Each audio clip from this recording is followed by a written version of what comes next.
बच्चों को दुआएं, बड़ों को सलाम। फिज़ा है मेरा नाम। आप देख रहे हैं मॉर्निंग विद फिज़ा 24 न्यूज़ पर। और जी क्या हाल है? सुबह सुबह वार्म अप हो रहे हैं, फ्रेश हो रहे हैं, बहुत से काम हैं करने हैं, तो जाहिर सी बात है उसके लिए बॉडी को थोड़ा सा वार्म अप तो करना पड़ेगा। उस बॉडी वार्म अप के लिए बहुत सारे तरीके होते हैं। मैं आपको बताऊं, कुछ लोग जो है जब सफाई करना शुरू करते हैं तो कोई ना कोई ऐसा म्यूज़िक लगा लेते हैं जिससे, जैसे कभी झाड़ू दे रहे हो तो ऐसे मूवमेंट के साथ ना झाड़ू दे रहे होते हैं, कोई बीट होती है, कोई डस्टिंग कर रहे होते हैं तो गाना गा रहे होते हैं, गुनगुना रहे होते हैं घर में। इस तरह मेरी बहुत सारी बहनें ऐसे कुछ ना कुछ एक्टिविटीज़ कर रही होती है जिसकी वजह से उनकी बॉडी ना वार्म अप में रहती है सुबह सुबह। वरना ना कुछ लोग ऐसे भी हैं लेथार्जिक, वो ऐसे ऐसे सफाई करते हैं। नहीं मरे सारे मुझे ही सफाई करनी पड़ती है सुबह। जिस सोफ़े को साफ़ किया होता है, नींद इतनी आ रही होती है, उसी सोफ़े पे सो भी जाते हैं। ये पोजीशंस होती हैं। तो ये जो थकावट है, ये जो लेथार्जिक बना है ना बॉडी का, इसको दूर करने के लिए हमें अपनी बॉडी को थोड़ा सा हिलजुल हरकत में लाना पड़ता है। हमें कोई ऐसी एक्टिविटीज़ करनी पड़ती हैं जिसकी वजह से हमारी बॉडी जो है वो हरकत में आ जाए। एक तो ये भी बड़ा अच्छा होता है कि सुबह सुबह आप कोई भी गर्म पानी में कोई कभी शहद डाल के पी लें, कभी कोई ऐसे हर्ब्स डाल के पी लें। बड़ा आप थोड़ा सा आपकी बॉडी बड़ा डिटॉक्स रहती है।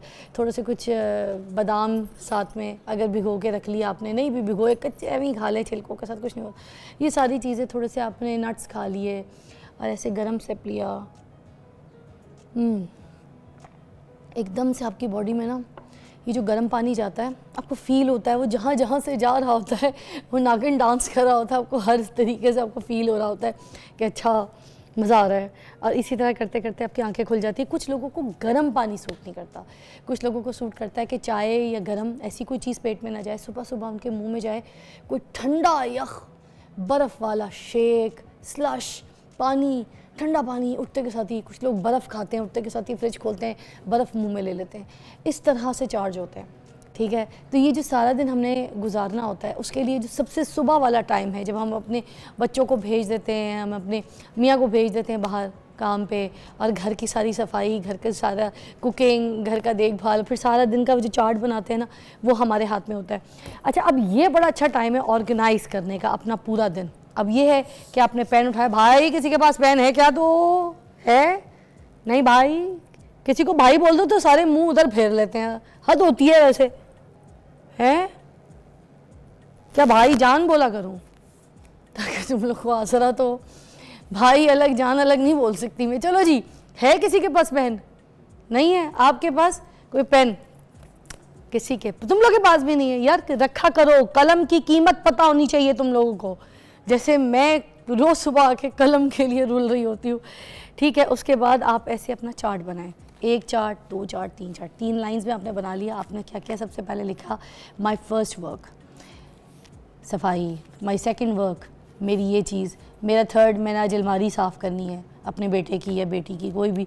चौथी मैंने आज अपनी ये ग्रॉसरी में ये चीज़ लेनी है।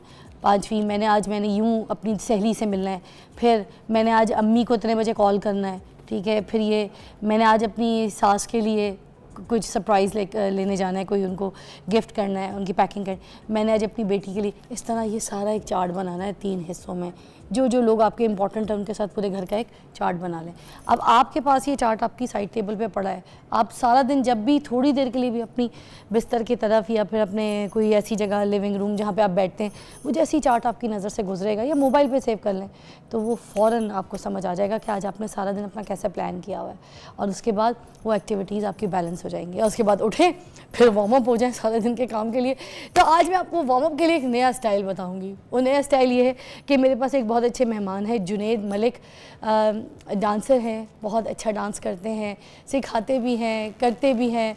तो आज मैं आपकी मुलाकात करा रही हूँ जुनैद मलिक से। कैसे हैं जुनैद भाई?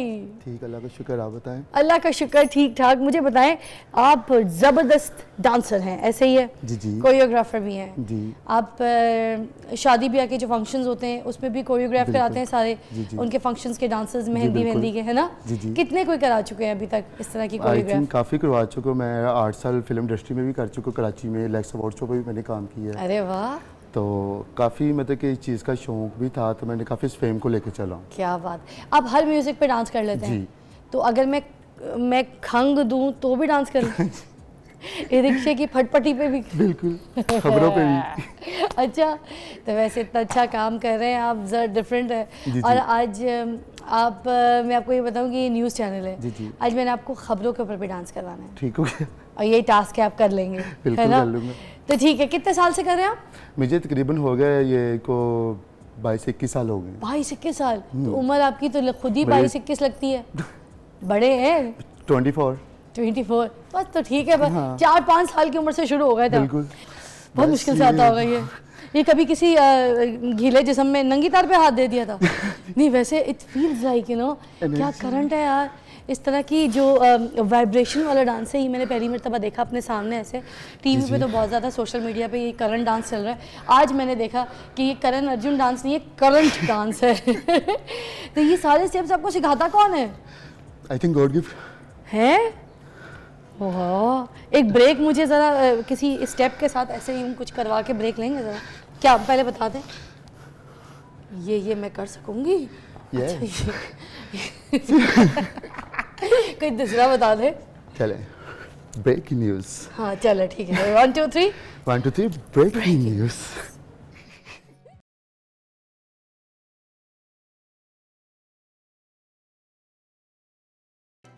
Welcome back. अभी आपने ब्रेक से पहले जुनैद भाई का डांस देखा, और अब ब्रेक के बाद हम उनको एक ऐसा टास्क देंगे जो वो यहाँ पर करके दिखाएंगे। भाई, हम आपको एक ब्रेकिंग न्यूज़ है जिसमें जो हमारे भाई हैं, रिपोर्टर भाई, वो पेट्रोल की कीमतों के बारे में बता रहे हैं, और वो बता रहे हैं कि बहुत ज़्यादा हो गई है, आवाम में से परेशान है। तो उसके पूरे एक्सप्रेशंस आपने यहाँ पर हमें परफॉर्म करके दिखाने हैं, और कुछ उसके साथ जो एक्सप्रेशंस के साथ जो स्टेप्स होंगे वो आवाम को आप समझाएंगे, ठीक है? जुनैद भाई, तो बात आपकी सही निकली, आप तो किसी भी चीज़ पे डांस कर लेते हैं।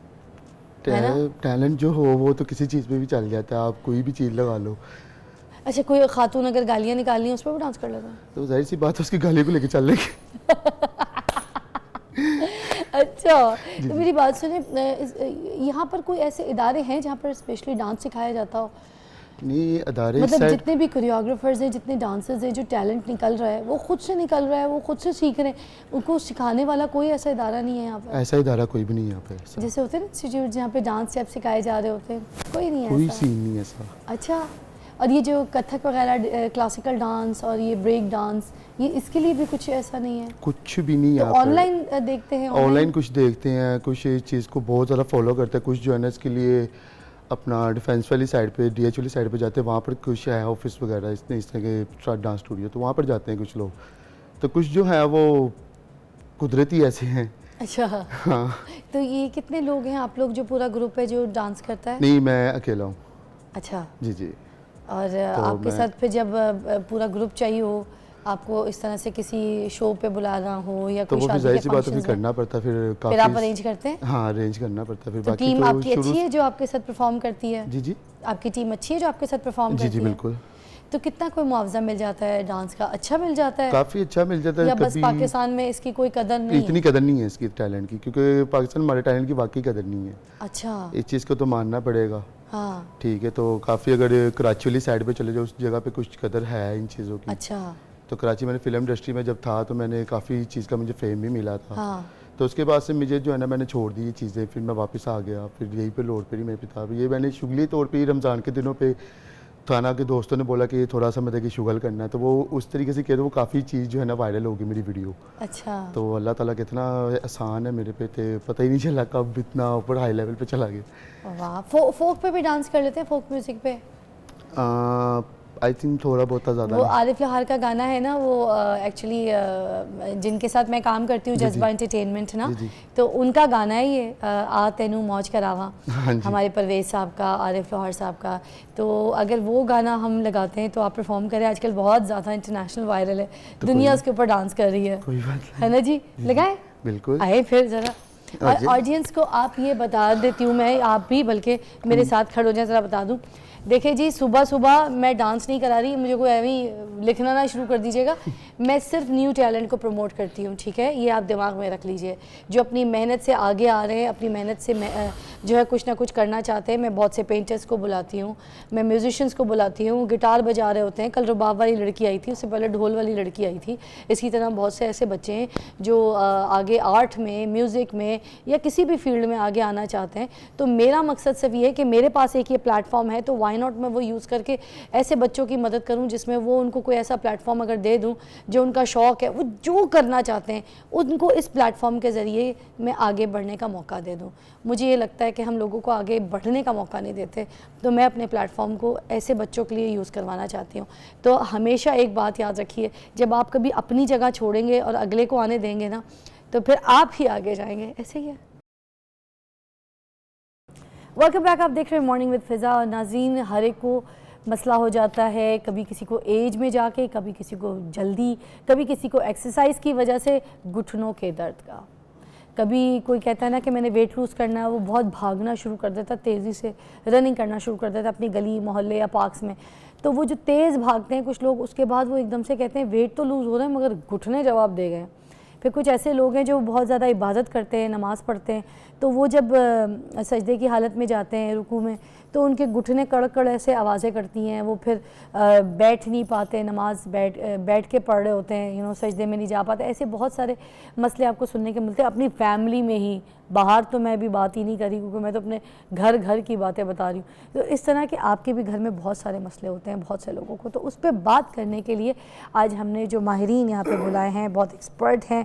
हमारे साथ हैं प्रोफेसर डॉक्टर अशरफ निज़ामी, ऑर्थोपेडिक सर्जन हैं, ही इज़ वेरी फेमस और किसी तारीफ़ के मोहताज नहीं है। तो आज इनसे पूछेंगे कि जो जोड़ों का दर्द है ये क्या होता है और ये क्यों होता है और ये बहुत होता है। अस्सलाम वालेकुम। अस्सलाम वालेकुम। लेकिन आप इतना दुखी होकर क्यों कह रही है कि बहुत होता है और दर्द होता है? मैं भी इसी का शिकार हूँ। It is one of the phenomena. एक तो आप ये कह रही थी कि लोग भागते हैं, दौड़ते हैं, वॉक करते हैं, ये तो हम कह के थक गए कि ऐसा किया करो। अच्छा, क्वेश्चन सिर्फ इतना सा है कि वो करें जितना आप बर्दाश्त करते हो। ठीक है। You should have a good shoes, जो कि आपके जूते या जिसको फ्लीट कहना चाहिए, जॉगर्स कहना चाहिए, वो कंफर्टेबल होने चाहिए। ठीक है। और ये कहना कि दौड़ने भागने से वजन कम हो जाता है या कंट्रोल हो जाता है, कतई तौर पे ऐसा नहीं है। अच्छा। It is one of the component. इस एक्सरसाइज के साथ आपके मसल स्ट्रेंथन होते हैं, आपके जोड़ बेहतर होते हैं। लेकिन अगर कोई मेरे जैसा मोटा आदमी दौड़ेगा तो यकीनी तौर पे उनके घुटने जो है, उनके ऊपर बोझ है वो ज़्यादा पड़ेगा और वो ख़राब होंगे। अच्छा, मतलब अगर किसी का वेट है वो भागेगा तो घुटने में होगा। If a person is overweight तो फिर उसके लिए ये, और उम्र के हिस्से में हो, अगर मेरी जैसी उम्र में होगा तो यकीनी तौर पे उसके साथ अगर वो ओवरवेट भी है तो फिर उसके घुटने ख़राब होने का, कमर के ख़राब होने का, कमर दर्द जो उसको शुरू होने का, उसका एहतमाल ज़्यादा मुमकिन है कि उसके साथ हो। So one has to consider कि उसकी एज कितनी है, उसकी हड्डियाँ जिसको हम BMD कहते हैं वो कैलकुलेट करके अपने डॉक्टर साहब के साथ देखना चाहिए। कितना बोझ है कि वो अपने घुटनों के ऊपर डाल सकता है, कितना बोझ है जो वो कमर के ऊपर डाल सकता है। And you must be aware of. और आप जैसे मतलब एज की बच्चियां जो ज़्यादा कंप्यूटर पे बैठी हैं और like wise you sit on the TV show और 4-4, 6-6 घंटे आपको बैठना होता है। और मेरे नज़दीक तो you are in a very odd position. कि ऑड पोजीशन इस वजह से कि जब तक आप मैं आपके साथ बैठूं फिर भी मैंने सजियों खबियों गद्दी चुक के पीछे रख ली। The reason being to make myself comfortable. अच्छा, मेरी पोजीशन में जैसे आप या कोई इस तरह अपने घर के सोफे पे बैठता है, आपको अगर दर्द ना हो ये मौजज़ा तो जरूर है। ये आते के साथ भी डॉक्टर साहब ने ना मेरी पोजीशन की गद्दियां जो है ना वो चेंज कराई है। यू कैन सी ये 2 गद्दियां इधर मेरी हाइट के हिसाब से दी हैं, ठीक है, और एक पीछे बैक पे दी है। तो देखिए इस तरह के डॉक्टर्स के साथ फ़ायदा ये होता है कि जब आपको मिलते हैं तो सबसे पहले आपका ख्याल भी करते हैं।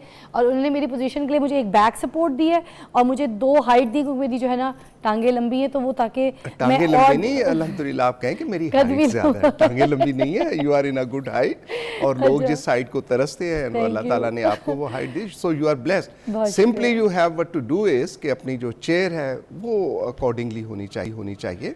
और बैठने के साथ ये कि जैसे मैं अभी भी थोड़ा सा है कि अमूमन हमारे जब बैठते हैं और सोफे जो होते हैं घरों के अंदर वो नीचे होते हैं, अंदर धस जाते हैं, नीचे होता है। धसने के अलावा कि नीज जो ऐसे फ्लेक्स होकर ऊपर को आते जी। हैं, तो उसके साथ कमर के दर्द के लिए, घुटने के दर्द के अंदर आती हैं। बट द बेस्ट पोस्चर जिसके अंदर लाइक वाइज के अगर डाइनिंग चेयर अगर हम कहें कि वो जो होती है थोड़ी हाँ, ऊंची हाँ, और थोड़े हाँ। घुटने नीचे को जाते जी, हैं ऐसे ही हमारे, है। That is the best option. Oh. और सेकेंडली कि पीछे टेक लगा के बैठना चाहिए। ये जो हम आगे बढ़ के ऐसे हाँ, बैठते हैं ये ना नहीं, खाम खाई, ठीक है। वो that is not good for ठीक है। Health, not good for your knees, not good for your back. अच्छा, डॉक्टर साहब- कमर के भी एक मैं आपसे फिजा और बात जी। कहना चाहूंगा कि ये जो कॉन्सेप्ट है ना कि हम हड्डियों के ऊपर चलते हैं, हड्डियों के जरिए, it is one of the components. Basically जो मूवमेंट है that is with the muscles, muscle और टेंडन्स जो हैं। और जो मैं शुरू में आपसे अर्ज कर रहा था कि हम कहते हैं कि चलें, दौड़ें, वॉक करें, कम से कम आधा घंटा 40 मिनट डेली पर डे आपको वॉक करनी चाहिए। ठीक है। लेकिन अब यकीनी तौर पे आपका बड़ा पॉपुलर शो है और ख़वातीन देखती हैं घर में, और उनको एक ये कॉन्सेप्ट है क्योंकि हम तो जी सुबह उठती हैं, बच्चे तैयार करती हैं, मियाँ को भेजती हैं, अगर खुद वर्किंग वुमन है तो खुद हमने काम पे जाना, तो हमारी तो एक्सरसाइज इतनी हो जाती है हाँ। कि बस डॉक्टर सारा साहब दिन पूछे ना। काम ही तो कर रहे होते हैं, बट ये इट कह इज देते हैं, नॉट, हाँ। It is not true. उस वक्त तक एक्सरसाइज जब तक कि आप स्वेट नहीं करते हो अच्छा। फिजिकली, घुटनों के लिए भी, बाकी भी जितने मैं समझता हूँ कि आपके ऑर्गन्स हैं, उनके लिए one has to have an exercise के इंसान स्वेट करे। अच्छा। वो 20-25 मिनट से पहले स्वेट नहीं करता, नहीं अगर करता। आप थोड़ा सा करो। वैसे तो ये है ना हाँ। कि आजकल गर्मी है, धूपे बह के बंदा कहे जी देखो मुझे तो ऐसे। पसीना आ और गया, वैसे डॉक्टर एक साहब बात ने है, ये कहा डॉक्टर था लिहाजा ये तो जिम- ठीक हो गया। हम जैसे जिम चले जाते हैं, अब वहाँ पे भले एसी चल रहा होता है एक टेम्परेचर पे, मगर उसके बावजूद वहाँ पे स्वेटिंग हो रही होती है। When you, हैरत जब था, आपकी क्योंकि- एक्सरसाइज होती है, जब आप हाँ। एक्सर्ट करते हो, फिर आपकी कैलोरीज जो है वो मतलब कुछ बर्न होती हैं, तो फिर आप वो स्वेट करते हो। So what I want to express कि हर इंसान को अपने लिए, घर की खातून खाना है, बच्चा है, बड़ा है, एक अभी मतलब मुझे ऐसे जहन में आ रहा था कि at the age of mind जो स्कूल थे उनके अंदर ग्राउंड्स इसेंशियल कंपोनेंट था, ड्रिल वहाँ पे इसेंशियल कंपोनेंट था, sports it was an essential component Activity। अब लाहौर शहर के अंदर आके एक आधा हमारे पास रह जाता है जिसको एचएसएन कॉलेज ऐसे कहते हैं, या बड़े बड़े स्कूल कुछ रह गए, but they are very few. HSN में तो अभी तक बहुत सारी चीजें हैं, riding, everything। अब ये जो काम कर रहे हैं कि यकीनी तौर पे मैं और आपके साथ तो बोल ही सकते हैं, लेकिन ये हुकूमत के करने के हैं कि जिन लोगों को स्कूलों की वो मंजूरी देते हैं, आया कि उनके पास ऐसी चीज़ें मौजूद हैं, और बचपन से ही अगर बच्चा कोई नहीं घूमेगा, कोई चले फिरेगा नहीं, आदत नहीं स्पोर्ट्स के अंदर होगी। इन्वॉल्व नहीं करेगा, वो एक था ना मेरे जैसा बंदा, उसको कहा जी कि डॉक्टर ने कहा आप स्पोर्ट्स के साथ क्या करें, वो फिर आया, फिर मोटा ताज़ा वैसे, तो उसने कहा यार मैंने तो आपसे कहा था you should be busy in sports. उन्होंने कहा डॉक्टर साहब मैं 6 घंटे बैठ के स्पोर्ट्स करता हूँ on the computer. On the computer, oh my God. तो इस किस्म की जो रवैये जो हैं उससे यकीनी तौर पे ये जो है घुटने, लेकिन इनके डॉक्टर साथ साथ कहते हुए बीमारी भी होती है। अच्छा डॉक्टर साहब, There ये are ये मतलब आपकी फैमिली इनहेरिटेड भी होता है कि अगर किसी को घुटनों में दर्द चल रहा है तो आगे भी फैमिली में जो बच्चे हैं उनको भी दर्द होगा, कैसा है? इट इज़ नॉट 100%, लेकिन देर आर सम डिजीजेस, बीमारियां कुछ ऐसी होती हैं कि जिन बीमारियों के अंदर ये मुमकिना तौर पे होता है कि परसेंटेज जो है वहाँ पे चांसेस के वो बढ़ जाते हैं कि जो आने वाली कि नस्ल जोड़ों है का उसके दर्द, साथ जोड़ों भी के ऐसी होगी। मसले। जोड़ों का रेमोटाइड आर्थराइटिस है अमूमन ये देखा जाता है, उसमें हो जाती हैं, और इसी तरह से जो चीज़ें, लेकिन मोस्टली एट लार्ज पॉपुलेशन के अंदर दैट इज़ दी ऑस्टियोआर्थराइटिस, या ख़वातीन के अंदर जब उनके पास मीनोपॉज होता है, जब ये याम वगैरह बंद होते हैं तो उनकी हड्डियां कमज़ोर, और आप सुनती हो कि हम मतलब बड़ा शोर डालते हैं डॉक्टर हजरात और मीडिया के ऊपर आके भी हड्डियों का भुरभुरापन हम जिसको कहते हैं, तो वो जो ऑस्टियोप्रोसिस है वो कमर के आपके जो है मोहरे उनके अंदर भी फ्रैक्चर करके नीचे बिठाती हैं, और इसी तरह से घुटने जो हैं घुटनों को भी बहुत ज़्यादा वो असर करती हैं, और इंसान की अमूमन बीबियां या लोग जब आते हैं जी स्पेस बड़ी नहीं होती, हालांकि वो कम होगी होती है। अच्छा, देयर इज़ द नेचर कि जैसे कुशन है हमने रखे हुए, तो कुदरत ने भी घुटने के अंदर एक कुशन रखा हुआ है। अच्छा। वो कुशन जब घिस जाते हैं तो घिसने के साथ फिर हड्डी जो आपस के साथ वो रगड़ खाती है, which gives a pain, limitation of the movements, जो इंसान चल नहीं सकता, दैट इज व्हाट तो ये रिकवर हो जाता है, इसका इलाज है? इट इज़ अल्हम्दुलिल्लाह। अभी मतलब साइंस ने एक तो जो मेरे कम अज़ कम जो पेशेंट्स या कह लेना चाहिए या वो लोग जो कि दर्द के साथ आते हैं, first of all what I all speak about is के बिहेवियर, सोशल बिहेवियर, आपकी डेली जो डे टू डे एक्टिविटीज़ हैं उनके ऊपर कंट्रोल करना चाहिए। पोस्चर आपका बैठने का वो ठीक होना चाहिए। अगर वॉक नहीं कर सकते इस तरह से ज़्यादा तो आई एडवाइस स्विमिंग करें, साइकिलिंग करें। Cycling is one of the exercise जिसके साथ आपके घुटनों के ऊपर डायरेक्ट जो है वो वज़न नहीं पड़ता, but you get your strengthen of your muscles. तो मसल जब मजबूत हो जाते हैं तो घुटने का दर्द भी काफ़ी हद तक जो है वो बेहतर हो जाता है। बट उसके साथ अगर नहीं फ़र्क पड़ता then we go for certain medication. अच्छा, मेडिकेशन कोई अद्वियात देते हैं, अद्वियात होती हैं वो पेन मैनेजमेंट के लिए होती हैं। पेन मैनेजमेंट के साथ साथ जो मैंने अभी अर्ज़ किया था एक कुशन होता है। अब दवाई ऐसी भी जो हम समझते हैं कि उस कुशन की भी रिपेयर कर देती है या सपोर्ट कर देती है उसको। अच्छा। वो अद्वियात का इस्तेमाल करते हैं। अगर खुदा न खास्ता उससे फ़र्क नहीं पड़ता और एक एज होती है एजिंग प्रोसेस के साथ, then we go for the injections intraarticular, जो कि घुटने के अंदर टीके लगाए जाते हैं। हाँ। और टीके भी दो किस्म के हैं। एक अच्छा। टीका होता है जिसको स्टीरॉयड कहते हैं, एक वही वाली जिसको कि कार्टिलेज को बेहतर करने के लिए है वो टीके। पहले था कि वो हफ्ते के अंदर लगाते थे, 4-5 टीकों का कोर्स होता था। अभी पाकिस्तान के अंदर भी वो हड्डी में लगता है? No, it is the space. दरमियान में जो स्पेस होती है, दोनों जोड़ ऐसे मिलते हैं जॉइंट के तो उन जोड़ों दरमियान के में, ठीक दरमियान है। के अंदर जाके अच्छा, वो लगता ठीक है। है। तो 1 साल के लिए वो एक टीका अभी जो यहाँ पे हमारे यहाँ मौजूद है पाकिस्तान में, वो 1 साल में एक टीका ही काफ़ी होता है और उसकी जो है काफ़ी हद तक जो है वो रिपेयर कर देता है। अच्छा। लेकिन इट डज नॉट मीन के एक टीका लगा लिया तो छुट्टी हो तो छुट्टी हो गई। गई। You have to have some medication, you have to go for some exercise. वो और अगर खुदा न खास्ता इससे भी बेहतर नहीं होता और इंसान की हड्डियां बहुत, और it happen with the age 60-70 साल का कोई हो गया है और हड्डियों के अंदर उसने ओवर यूज़ किया, लाइकवाइज द स्पोर्ट्स वाले जो लोग हैं उनके अमूमन घुटने जो ज़्यादा ख़राब होते हैं या जो ज़्यादा केयर नहीं करते, हैवी बिल्ड होते हैं, उनके घुटने ख़राब होते हैं। Then there is a blessing के टोटल नी रिप्लेसमेंट जो है वो घुटने को ही तब्दीली कर देते हैं। अच्छा। घुटने की तब्दीली ऐसा नहीं कि मतलब हाँ, इसके 3 कंपोनेंट्स मेजर होते हैं। जी। एक ऊपर वाला हिस्सा है उसको चेंज करते हैं, उसमें मसनूई जोड़ लगा देते हैं। नीचे वाला हिस्सा जो होता है उसको चेंज करते हैं और सामने जिसको हम चपनी कहते हैं उसके अंदर वाली सतह अगर ज़रूरत हो तो वो उसके साथ लगा के, और दरमियान में वही जो कुशन है एक प्लास्टिक का कुशन अंदर रख दिया जाता है। ठीक है। And most of the time the surgical procedures they are successful. लोगों के अंदर खौफ होता है और खौफ फिर यही होता है कि दे नेवर नो कि what is was the position when they went for the surgery. मतलब मैं अपने मरीज़ के लिए तो कहता हूँ कि भाईजान पहले अपनी वीडियो बनाएं, अपनी जो इस वक्त दर्दें हैं वो रिकॉर्ड कर लें। हाँ, क्योंकि हर बंदा यही समझता है कि जी अब सर्जरी होगी मुझे तो वैसा हो जाना चाहिए जैसे मैं 15 या 16 साल का था। It never happens. रहती हैं लिमिटेशंस, वहाँ पे रहती हैं कुछ ना कुछ, but one has to understand. खुदा ना करे कि फेलियर, इम्प्लांट का फेलियर हो गया, कोई सर्जिकल टेक्निक के अंदर कोई गलती होगी, कोई नस वस दब गई तो फिर होता है अमूमन के टांग के अंदर जो है वो सुनसनाहट आ जाती है, और लेकिन with the passage of time वो ठीक हो जाती है। लेकिन अच्छा जो होता है सर्जिकल आउटकम के लिए भी कि दैट इज़ द प्रेपरेशन। बिल्कुल बैन ही कि अगर मैंने आना है तो आज आपके लिए टाई शाई लगा के मैंने रुमाल भी लगा दिया, चूँकि जी शो के ऊपर जा रहे हैं फिज़ा के तो सो कुछ बेहतर होना चाहिए। यहाँ आए हो तो उन्होंने फिर मुझे कहा कि नहीं जी आपको थोड़ी बहुत वो भी करनी है चूँकि आपने मैडम फिज़ा के साथ बैठना है। तो ये जो है before surgery preparation of the patient, and what is that preparation? वो physiotherapist which is component part and parcel of our team, वो मसल्स को स्ट्रेंथन करते हैं। अच्छा, एक ब्रेक रिक्वायर्ड है, ब्रेक के बाद जब वापस आते हैं फिर बात करेंगे। और ये जो दर्द हो जाता है, जोड़ों के मसले हो जाते हैं, किस एज में हो जाते हैं, इस पर भी डिटेल में हम डॉक्टर साहब से बात करेंगे। इज ऑर्थोपेडिक सर्जन, तो stay tuned.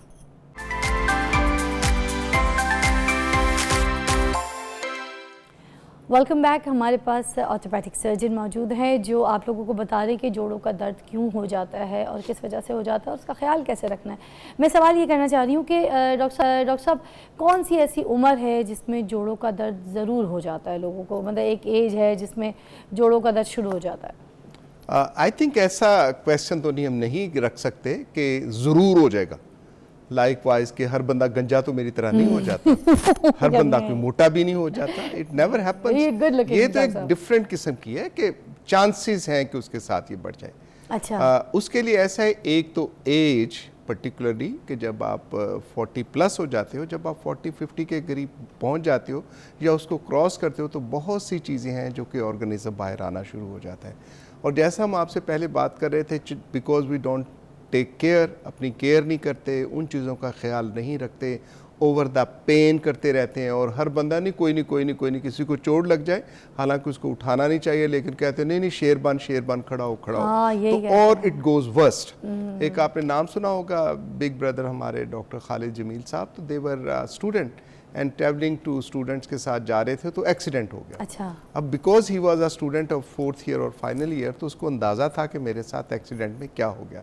He had a spine injury और स्पाइनल कॉर्ड की इंजरी। ठीक है। अब वो जेलम के करीब, वो जेलमियों का आपको पता ही है कि उठ कोई नहीं शेर बांश होने का नहीं, शेर शुर कोई नहीं, मैंने लेटे रहने दो और मेरे साथ ये चीज़ें करो। अल्हम्दुलिल्लाह मतलब करके नो डाउट के कुछ ना कुछ उसके साथ ऐसे स्पेशल इश्यूज तो हैं, but he is working all that. हाँ, मेरी उनसे मुलाकात हुई, जी मैं बिल्कुल, बहुत में अच्छा कही थी कि बड़ा अच्छा स्टेप उन्होंने किया है। तो उनके लिए ये मैं समझता हूँ कि हर बंदे के लिए हर चीज़ नहीं, नहीं जैसे हम कहते हैं कि जी गाय का दूध अच्छा होता है या भैंस का दूध अच्छा होता है।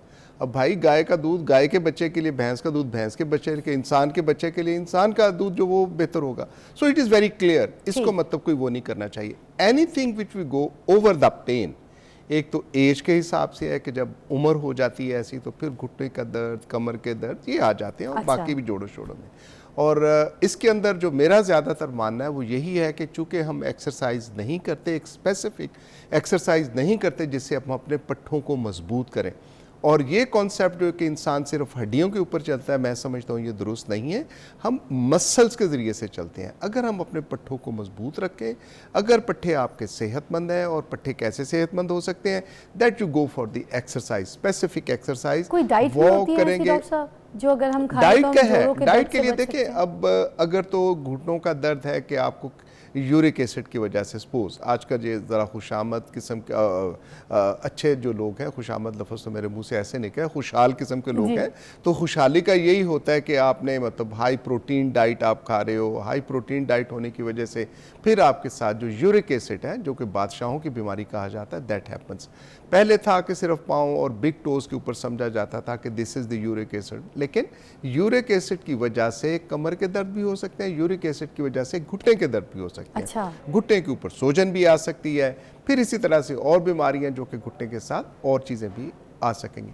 अब उस डाइट के लिए कि जो diet, if it is the uric acid, जो कि छोटा मोटा टेस्ट करने से पता चल जाता है या क्लिनिकली उसकी असेसमेंट हो जाती है, अगर उस वजह से ये दर्द है तो यकीनी तौर पे डाइट का उसके अंदर बहुत ज़्यादा रोल है। लेकिन फिर भी डाइट का जो रोल रहता है ये 20 से 25% होता है। ये नहीं है कि आप ये खाओ तो ऐसे मतलब कोई खुदा न खास्ता कोई जहर वाली बात हो जाए। It is not like that. Diet का रोल है, लेकिन डाइट का रोल सिर्फ और सिर्फ इतना ही है। अब मतलब हमारे अंदरून लाहौर शहर के अंदर जो है वो बड़ा है कि जी सिरी पाए खाओ तो तुम्हारे गोडे ठीक रहे, मतलब बड़ा क्लैरिटी। हाँ, अब मेरे जैसे बंदे को जिसको पसंद है तो ठीक, लेकिन आप जैसी खातून जिसको मतलब अपने आप को फिट रखना है तो वो तो ऐसी फैटी चीज़ें नहीं खाएगा ना, दिल के अमराज के लिए भी नहीं खाएगा, कि दिल के लिए भी वो अच्छा नहीं होता। कि अगर मेरे बारे में पता चला आप तो मुझसे बात भी नहीं करेंगे। मैं कल भी पूरी टीम को लेके गई थी अपने साथ, तो नली निहारी खा के आई हूं। और मैं हफ्ते में 2 बार मेरे घर में जो गोश्त आता है उसमें जो नलियां होती हैं उसको गूदा वो अलग से लड़ के अपने लिए रखवाती हूँ और वही गूदा खाती हूँ। ठीक है, लेकिन you must be going for exercise. Mean by कि अगर आप इतना कुछ खाने पीने योगा के कर साथ लेती हूँ क्योंकि अब तो एक्सरसाइज कर नहीं पाती, उस वजह से। और एक्सरसाइज का मैं आपको बता चुकी हूँ मसला कि कुछ लोग ऐसे होते हैं जो मेरे साथ साथ मुझे लगता है कि जिम जाते हैं, उनके साथ भी हादसा होता होगा, और उनके जो ट्रेनर है उनको कहते होंगे कि भाई कुछ नहीं है, आप चलें ट्रेडमिल पे भागें, इंक्लाइन पे जाएं। अब वो और तेज़ कर देते हैं, स्पीड भी तेज़ हो जाती है। फिर उसके बाद वो उनको एक्सरसाइज करवा रहे होते हैं, स्क्वाट्स करवा रहे होते हैं, ऐसे वो जंपिंग ना फ्रॉग की जंपिंग होती है जिसके स्क्वाट्स होते हैं।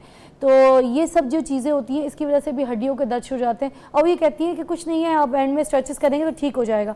तो ऐसे ट्रेनर्स के लिए क्या कहेंगे आप जो लोगों की हड्डियाँ ख़राब कर रहे हैं? मेरी तो वहीं से ख़राब हुई हैं। हाँ, मैं समझता हूँ कि उन ट्रेनर साहिबान को थोड़ा सा एजुकेशन की ज़रूरत है। They should must go some course of physiotherapy. Physiotherapy क्या होती है, और physiotherapy under the control of an orthopaedic surgeon. तो ये चीज़ें ठीक हो जाती हैं अगर इस तरह? बिल्कुल ठीक नहीं है कि ओवर द पेन आप कोई चीज़ करें। एक तो ये होता है कि आप ग्रेजुअली बढ़ा रहे हो, पहले आपने 10 मिनट एक्सरसाइज की, 15 मिनट एक स्पेसिफिक एक्सरसाइज की, उसके साथ छोटी सी पेन हुई, आपने ओवरकम किया 4-5 दिन की एक्सरसाइज करने के बाद। लेकिन अगर वो मुस्तकिल पेन है जी, मुस्तकिल, तो जब तक आपका डॉक्टर नहीं कहता कि भाई आप ठीक हो, उस वक्त तक ये करना दुरुस्त नहीं है। एक तो पता नहीं क्यों माशरे के अंदर है कि हर बंदा अक्ले कुल होता है। अक्ले कुल होना जो है ये सबसे बड़ी जहनी बीमारी है। अब जो कि with all my due respect to all this centres जो कि हेल्थ सेंटर्स हम कहते हैं वहाँ पे ये जो अभी आप कह रहे हैं कि फ्रॉक स्कॉट्स करवाने की खातिर बॉल फेंक के उसको ज़ोर लगा, अगर तो नॉर्मल आदमी कर रहा है बिल्कुल कर लेना चाहिए, नो वरीज, सब चीज़ें अच्छी हैं। लेकिन अगर कोई बंदा कह रहा है कि भाई मेरे घुटनों के अंदर दर्द हो रहा है, मैं अजियत में हो जाता हूँ, और वो कह के नहीं नहीं शेरबान शेरबान, तो वो मैं समझता हूँ ये कोई अच्छा, ये अच्छा रवैया कतई तौर पे नहीं है और वही डैमेज फैलाता है। Then one has to go to the doctor, और डॉक्टर फिर सर्टनली उनके कुछ एक्सेस कराएगा, फिजिकल एग्जामिनेशन जो है वो करके देखेगा, और फिर दैट मे टर्न अप कि सिर्फ ये हड्डियाँ ही नहीं है, उनके साथ जो लिगामेंट्स और दरमियान में कहीं खुदा न खास्ता उनके रप्चर या उनके अंदर ऐसा तो चीज़ कोई नहीं आएगी, then one has to go for the CT और एमआरआई। नॉर्मली हम लोग एमआरआई करवाते हैं, तो एमआरआई देन स्पीक्स अबाउट कि इनसाइड द नी क्या प्रॉब्लम हुआ है, क्या खराबी हुई है, फिर उसके मुताबिक। लेकिन ये ओवर द पेन जो है, एक तो डाइट की खातर कि डाइट के अंदर ये मतलब जो है ये हम जंक फूड जो है दैट इज़ टोटली अगेंस्ट, वो खाएंगे तो मोटे होंगे, फीजी ड्रिंक्स वो आपकी हड्डियों के लिए नुकसानदेह नहीं होनी चाहिए। आपको फल, और फल भी मौसमी फल, बेमौसमी फल की बात नहीं है, मौसमी फल खाएं, सब्जियां खाएं, हेल्दी अपना बिहेवियर रखें। हेल्दी बिहेवियर मीन बाय के अर्ली मॉर्निंग की वॉक के लिए डॉक्टर साहब हम ब्रेक के जाते बाद वापस आएंगे तो मैं आपसे विटामिन डी का ज़रूर पूछना चाहूँगी, और क्या पूछना चाहूँगी जो कि हड्डियों के लिए बहुत ज़रूरी है, कब कब चेक कराना चाहिए और कब कब हमें इसके बारे में जो है पता होना चाहिए कि हमने कौन से ऐसे विटामिन लेने हैं जो हमारी बॉडी के अंदर कम हो रहे हैं। तो एक ब्रेक के बाद डॉक्टर साहब से पूछेंगे।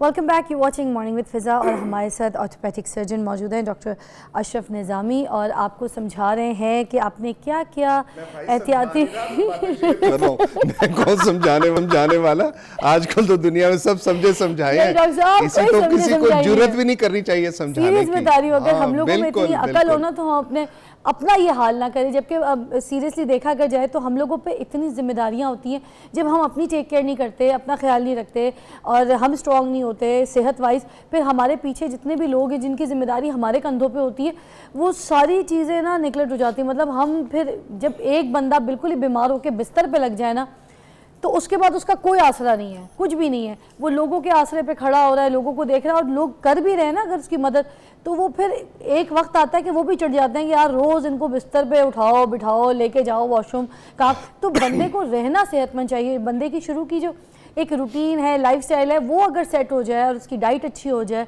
और अपना जो है ना हर चीज़ बहुत ख्याल से अपने आप को लेके चले, तो फिर मुझे नहीं लगता कि उनको इस तरह के इश्यूज़ होंगे। मगर हम माशरे में देखा जाए तो हम जितने भी पाकिस्तानी कौम है, हम लोगों ने यही देखा है, अगर सामने वाला कुछ कर रहा है तो वो जो कर रहा है यार अच्छा ठीक है उसी पर लग जाओ, ये नहीं देखेगा कि उसको पीछे क्या इशूज़ हैं या किस प्रॉब्लम्स है, या उसको वो भी उसको किसी ने पागल बनाया तो जो ये काम पे लग गया, मगर हम उसको देख के शुरू हो जाएंगे। बाद में फिर जब हमें मसला शुरू होता है फिर हम कहते हैं हाय ये हमें क्या हो गया। फिर हमारा सबसे बड़ा मसला ये डॉक्टर साहब, हम डॉक्टर के पास लेट जाते हैं। कभी भी जब हमें इशू होता है या कोई प्रॉब्लम होता है हम कहते हैं यार ठीक है हो जाएगा, कल चले जाएंगे, अगले हफ्ते चले जाएंगे, अभी मुल्क से बाहर जाने बाद में चले जाएंगे। ये करते करते करते इशू जो बहुत ज़्यादा बढ़ जाता है, पेन बढ़ जाता है, और उसके बाद डॉक्टर के पास जाते हैं तो डॉक्टर्स उस सिनेरियो में उनको भी प्रॉब्लम होती है कि वो एकदम से उसको वो फर्स्ट एड ट्रीटमेंट्स नहीं दे सकते, और फिर वही कहते हैं ये नहीं कराना वो नहीं कराना। भाई ये सब कुछ भी नहीं कराना तो फिर ठीक कैसे होना है? आपने, मैं आपसे बात शेयर करूँ, आई अप्रिशिएट कि जो आपने मतलब अच्छा एक ब्रीफ करके, एक हमारे यहाँ मुआशरे के अंदर बदकिस्मती सी एक कॉन्सेप्ट है कि डॉक्टर के पास गए तो लिहाजा आप बीमार हो गए।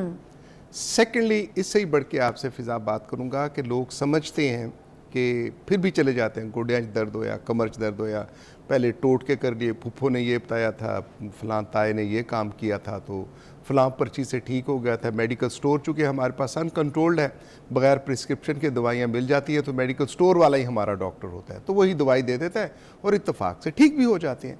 लेकिन जो डेप्थ ऑफ द डिजीज़ होती है वो तो किसी को नहीं पता होता, सिर्फ और सिर्फ सिम्प्टोमेटिक, और बड़ा हर्फ यूज़ किया जाता है कि जनाब पेन किलर्स हमें कुछ दे दीजिए। पेन किलर, भाई पेन किलर की जब तक आपको वजह नहीं पता तो that may become a late, कि जो कि डायग्नोसिस अगर पहले हो जाए। If we speak about the breast cancer के बारे में, पेन किलर्स की वजह से किडनी इश्यूज, लोगों को किडनी फेलियर इसी वजह से जिगर के इश्यूज होंगे और बहुत मैदे का बहुत ज्यादा मसला हो सकता है। Uncontrolled if you go for the medication तो उनके साथ की सारी चीजें होती हैं।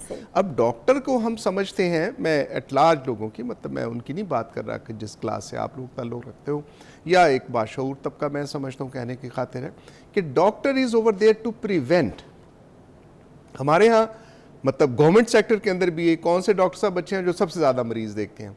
और भाई सबसे अच्छा डॉक्टर वो है जिसके मरीज़ नहीं होते, वो नहीं होते if it is a reason. अगर कम्युनिटी बेस्ड डॉक्टर है और डॉक्टर अपना प्रिवेंटिव वर्क करता है, वहाँ पे वैक्सीनेशन प्रोग्राम को अच्छा करता है, बीबियाँ जब प्रेग्नेंट होती हैं वहाँ पे आती हैं, उनकी देखभाल अच्छी की जाती है, तो बीमारी तो नहीं होगी। तो अच्छा डॉक्टर, अच्छा मुआशरा तो वो होगा जहाँ पे प्रिवेंशन पे जोर दिया जाएगा। तो ये जो दर्दें शर्दें हैं, पट्ठों का दर्द, घुटने का दर्द, और बिलखसूस मैं बीबियों के साथ, ये नहीं कि मैं बीबियों से खुदा न खास्ता कोई मेरी मतलब ऐसी है, लेकिन बीबियों को एक हीरो बनने का बड़ा चाव होता है। दे वॉन्ट टू, नहीं जी मेरी दर्दांदी खैर है, अगर वो बेगम साहबा है, बीवी बन गई है, मैं मतलब middle class, lower middle class की बात कर रहा हूँ, तो उनके अंदर यही होएगा कि खाने पीने के लिए अपनी सेक्रीफाइसेस, सुबह बेचारी फजर के वक्त उठेगी, सारे काम काज करेगी, सारे मतलब बर्तन धोना, अलाबला, जितनी भी चीज़ें घर के काम, that she will go and she feel as such कि ये उसकी जिम्मेदारी है, उसने करना ही करना है। सबसे पहले खामन नामदार जो है उनके लिए अच्छे से अच्छी चीज़ें पढ़े, फिर बच्चों के अंदर जो बेटे हैं, ये हमारे यहाँ बड़ा एक कॉन्सेप्ट है जी, बेटे पता नहीं क्या वो कश्मीर फतह करने के बना रहे हैं, बेटों के लिए बेटी है तो that is the second last, और लास्ट में अगर झाड़ फूंच के कुछ कर लेना तो वो बीबी ने अपने लिए करना है। Whereas it is very Pethick. मतलब ये मैं समझता हूँ कि खुद को, इंसान को जब भी है, कम से कम हर बीबी को 20-25 मिनट अपनी जात के लिए भी रखने चाहिए, खुद को प्रायोरिटाइज उसकी डाइट के लिए भी अपने आप को रखना चाहिए। अगर उनकी डाइट ठीक नहीं होगी, ये जोड़ों, और खुदा शाहिद है कि अफसोस होता है, मैं मतलब 40-50 साल हो चुके हैं इसी फील्ड के अंदर एज एन ऑर्थोपेडिक सर्जरी, तो बहुत से देखने में लगता है कि शायद ये जो साथ साहिब आए ये इनकी अम्मा जी होंगी, but she is a wife. वो एज ऐसी एज आ जाती है उसके साथ कि चेहरा मोहरा और सब चीजें बताती हैं कि कैसे क्या है। ये नहीं कि ठीक है एक उम्र का बंदा उम्र का ही लगना चाहिए, अगर मैं अब 17-18 साल का लगूं तो that will be abnormal, and at the same time अगर मैं 90 साल का लगूं ये भी मेरे लिए फिर एबनॉर्मल सी चीज़ होगी। तो वो बीबियां बेचारी जो आती हैं, और इस वजह से कि अपने आप को कोई वो वक्त नहीं देती, सारा दिन इसी काम काज के लिए, और आपके साथ जैसा हम कह रहे थे whether you go to the gym, और बाहर हमारे पास अल्लाह का शुक्र है कि सुबह के वक्त, फजर के वक्त तो ताज़ा हवा, आल्दो के पोल्यूशन, मट्टी घट्टा लाहौर शहर और पूरे मतलब दुनिया के अंदर यही हालात हैं, और गंदे तरीन शहरों के अंदर कराची, लाहौर, बॉम्बे, दिल्ली, ये मतलब अभी तक आते हैं हमारे खित्ते के, लेकिन उसमें भी रहते हुए सुबह के वक्त कम से कम कुछ ताज़ा हवा लेनी चाहिए और अपने आप को कुछ वक्त देना चाहिए। आखिरी सवाल का जवाब जरूर मुझे दे दीजिए क्योंकि टाइम खत्म हो गया हमारा, कि विटामिन डी और कैल्शियम इसकी कमी का प्लीज अगर ये मैं आपसे शेयर करूं कि देखें ये बड़ा आजकल मॉड है कि हर बंदा आके जी कि विटामिन डी, किसी से पूछो भाईजान ये क्या विटामिन डी होती है, नोज नथिंग कि विटामिन डी क्या होती है। विटामिन डी जो मैं आपसे मतलब अभी शेयर कर रहा था कि सुबह के वक्त अगर ऑक्सीजन आप लेते हो, सुबह की जो धूप है, तो कुदरत ने आपको विटामिन डी दी हुई है। अगर खातून प्रेग्नेंट होती है, अपना ध्यान रखती है, तो उसके साथ जितने भी न्यूट्रिएंट्स हैं, विटामिन्स हैं, उसके साथ ख्याल करती है तो वहाँ पे मौजूद रहेंगे। विटामिन डी अगर कम है तो विटामिन डी पर्टिकुलरली उन लोगों के लिए जो कि एक एज के साथ, इसमें कोई शक नहीं है कि मेजॉरिटी ऑफ द पॉपुलेशन उनके साथ डेफिशिएंसी है विटामिन डी की, लेकिन डज नॉट मीन कि everybody suffering from deficiency until and unless it is checked कि वाकईतन डेफिशिएंसी है वो। और ऐसा भी है कि अगर आपने कर लिया अपने आप को तो फिर ये जाके आपके ऑर्गन्स को भी नुकसान पहुंचाती है। So that has to be very careful, calcium के लिए भी और विटामिन डी के लिए भी केयर करनी चाहिए और अपने मुआलिज को दिखाना चाहिए, उसके मशवरे के साथ हो तो ज़्यादा अच्छा हो। थैंक यू सो मच, बहुत बहुत शुक्रिया डॉक्टर अशरफ, आपने हमें बहुत अच्छी तरीके से समझाया, हमारी रहनुमाई की। देखिए अपना ख्याल रखिए और ख़ास ख्याल रखिए अपनी हड्डियों का, आप मजबूत होंगे तो सब कुछ अच्छा लगेगा। एक ब्रेक के बाद मिलते हैं।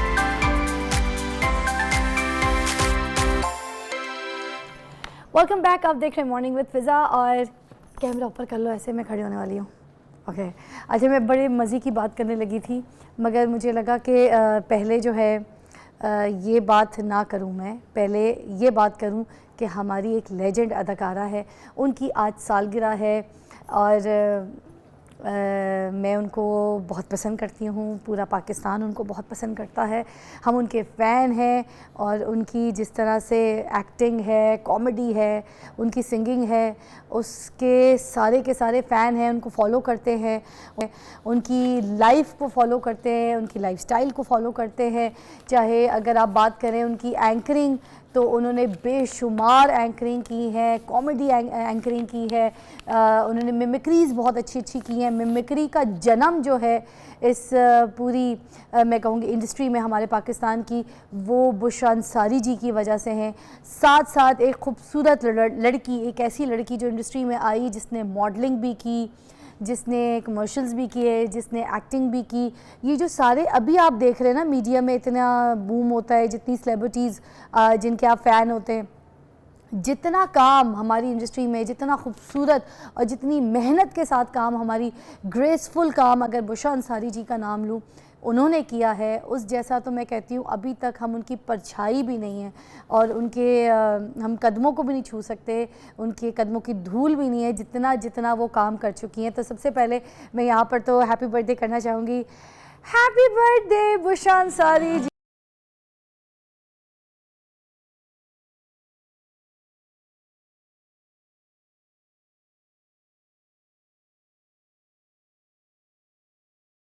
लव यू जी। अल्लाह ताला आपको सेहत दे, ज़िंदगी दे, लंबी उम्र दे। और मैं आपके जो जितने भी ड्रामे जिसमें आंगन टेढ़ा है, 50-50 है, और अभी तो मैं जवान हूँ, फिर इमरजेंसी वार्ड, और इस तरह के सारे जितने भी जो ड्रामे, मैं तो गिनती भी नहीं कर सकती, इतने इतने आपके काम हैं। सबसे ज़्यादा 50-50 में भी आपके काम को लोगों ने बहुत ज़्यादा पसंद किया, आपको बहुत पजीराई मिली। और आज भी आप जो है जो भी ड्रामा कर लें, जो भी किरदार कर लें, मुनफरिद करती हैं और दिलों पे छाप छोड़ जाती हैं। और मुझे एक चीज़ का बहुत ज़्यादा गुस्सा था बीच में, कुछ लोग जब कोई ऐसे कमेंट्स जब सोशल मीडिया पे कभी आपकी किसी पर्सनल लाइफ को लेके या कोई ऐसे बात करके कोई ऐसे हिट करते थे, तो मुझे बहुत गुस्सा आता था कि वो लोग हैं जिनको सोशल मीडिया पे कोई नहीं जानता, जिनकी कोई पहचान नहीं है, जिनके कोई फॉलोअर्स नहीं है, वो एक इतनी बड़ी लेजेंड को किसी मजाक का या किसी तमाशे का निशाना बनाए, किसी की मजाल नहीं है। ठीक है, आप लोग प्लीज़, मैं एक बात बहुत रिक्वेस्ट और गुस्से से भी आपको कहूँगी कि अपनी हदों में रह के दूसरे से बात किया करें, सामने वाले का रुतबा देख के बात किया करें, सामने वाले का इमेज देख के बात किया करें, सामने वाले के किरदार को देख के बात किया करें। किसी पे भी उंगली उठाने से पहले या किसी के बारे में बकवास करने से पहले 100 बार सोचा करें। हर इंसान की अपनी ज़िंदगी है, हर इंसान की अपनी लाइफ है, उसने जैसे जीना है, उसने जैसे रहना है, उसने अपने बच्चों को पालना है, उसने कैसी तकलीफ़ें सही, कैसे नहीं सही, वो किस तरीके से एक औरत ने अपने मुकाम को बनाया, काम किया। हमारे पाकिस्तान इंडस्ट्री की एक लिविंग लेजेंड है जिनकी वजह से इंटरनेशनली हमारा पाकिस्तान जो है बीइंग अच्छी एक्टिंग के नाम से, एक अच्छे प्रोफेशन के नाम से हमारा जो है ये जाना जाता है कि हम लोग भी एक्टिंग करते हैं, हम टीवी पे आते हैं, हम भी थोड़ी बहुत मशहूरियाँ कर लेते हैं। तो मेरा सबसे ये रिक्वेस्ट है कि आप लोग आज के बाद ऐसा किसी के बारे में नहीं करेंगे। थैंक यू सो मच, और आपसे मुलाकात करती हूँ मैं कल।